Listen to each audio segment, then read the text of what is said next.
சொல்லவில்லை, பதில் சொல்லவே இல்லையா. அதை கண்டு பிலாத்தும் கேட்கிறான், இதோ இவர்கள் உன்மேல் எத்தனையோ குற்றங்களை சாட்டுகிறார்களே, அதற்கு நீ உத்தரவு ஒன்றும் சொல்லுகிறதில்லையா என்று கேட்டான். இயேசுவோ அப்பொழுது உத்தரவு ஒன்றும் சொல்லவில்லை. அதனால் பிலாத்து ஆச்சரியப்பட்டான். அவர் உத்தரவு ஒண்ணுமே சொல்லலையாம், பதில் ஒண்ணுமே சொல்லலையாம். அதை கண்ட போது இவனுக்கு ஆச்சரியமா இருக்குது. ஏன் ஆச்சரியப்பட்டான்? பிலாத்து ஆச்சரியப்பட்டதுக்கு காரணம் என்ன? இந்நேரம் நம்ம மேல ஒரு குற்றத்தை சாட்டியிருந்தாங்கன்னா நம்முடைய நிலை எப்படி இருந்திருக்கும்?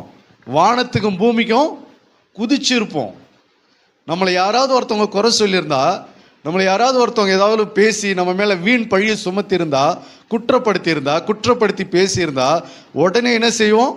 வானத்துக்கும் பூமிக்கும் தலைக்காலு புரியாம எகிருவோம், குதிப்போம்.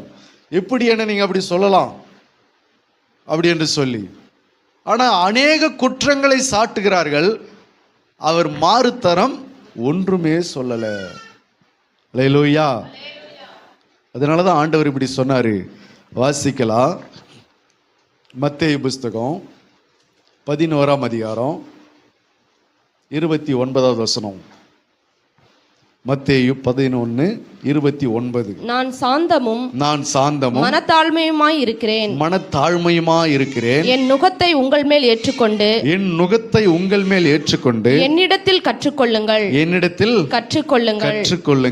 அப்பொழுது உங்கள் ஆத்துமாக்களுக்கு இளைப்பாறுதல் கிடைக்கும். அல்லேலூயா. ஆண்டவர் என்ன சொல்றாரு?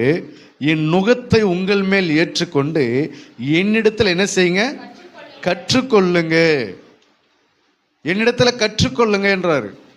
இன்னைக்கு ஆண்டவர் இடத்துல நம்ம கற்றுக்கொண்டது எல்லாம் என்னது? பாட்டு கத்துக்கிறோம், வசனம் கத்துக்கிறோம், வாழ கத்துக்க மாட்டேங்கிறோம். வசனத்தை கத்துக்கிறோம், வசனத்தின்படி வாழ கற்றுக்கொள்ள மாட்டேங்கிறோம் இல்லையா?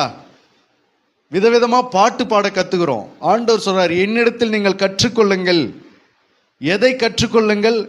அவர் என்னென்ன சொன்னாரோ அவைகள் எல்லாவற்றையும் கற்றுக்கொள்ளுங்கள்.